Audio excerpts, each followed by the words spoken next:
welcome back to your Feel Good Breakfast Show eXpresso on SABC3. It is 6 o'clock, time for your Express headlines. Making headlines this morning, former Ivory Coast President Laurent Gbagbo faces murder and rape charges. UK expels all Iranian diplomats over embassy attack. And top tennis stars home burgled. But before we get into that, let's take a look at your national newspaper headlines. In the Star, Messiah back in dock. Cape Times, street renaming back on the cards. And the Mercury, 9 street names to revert. IOL, know you can get all the news.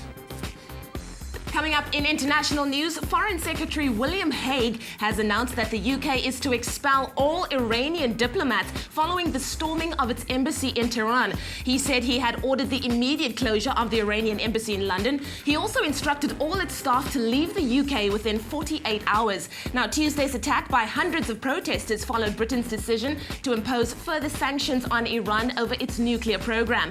The sanctions led to Iran's parliament reducing diplomatic ties with the UK.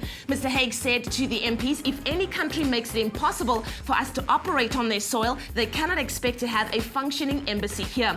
Germany and France announced that they are also recalling their ambassadors to Tehran. Italian Foreign Minister Giulio Terzi said the Iranian ambassador to Rome was being summoned to give guarantees of security for Italy's mission in Tehran. And in other news, the International Criminal Court has charged Laurent Gbagbo with murder, rape, persecution and inhumane acts, crimes allegedly committed as his backers fought to keep him in power last year. Gbagbo is the first former head of state taken into custody by the court since it was established in 2002. A convoy of cars took Gbagbo to the court's detention unit close to the North Sea following an overnight flight that arrived in the Netherlands shortly before 4 a.m. on Wednesday. So lots of turmoil happening on the international front. Absolutely, and making the headline today, Mickey Mouse crash in Cape Town.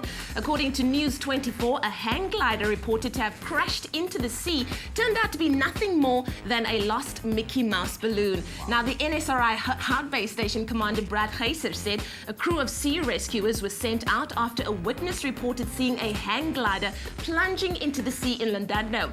The witness reported seeing what appeared to be a hang glider survivor lying motionless on the rocks. After negotiating some barely accessible terrain, the team discovered a large Mickey Mouse party balloon on the rocks.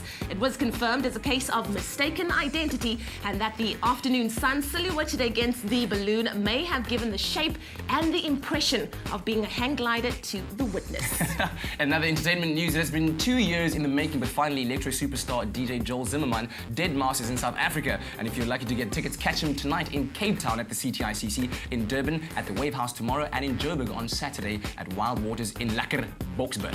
deadmau5, of course, is a leading electronic music artist in the world using technology and computer software to create an awesome live sound, and we caught up with him. Take a look at this.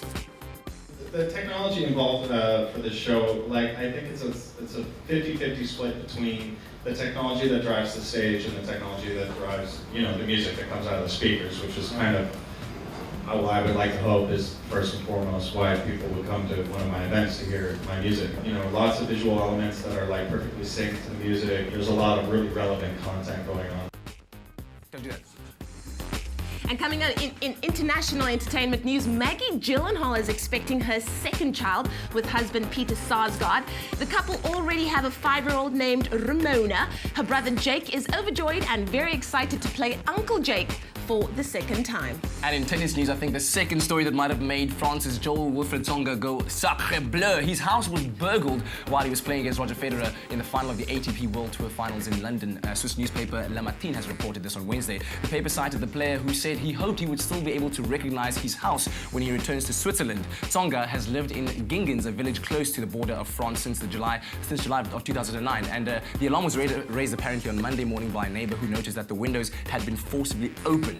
So he got back, and he didn't only just lose the game, he lost some possessions as well. Absolutely. In such a dangerous place.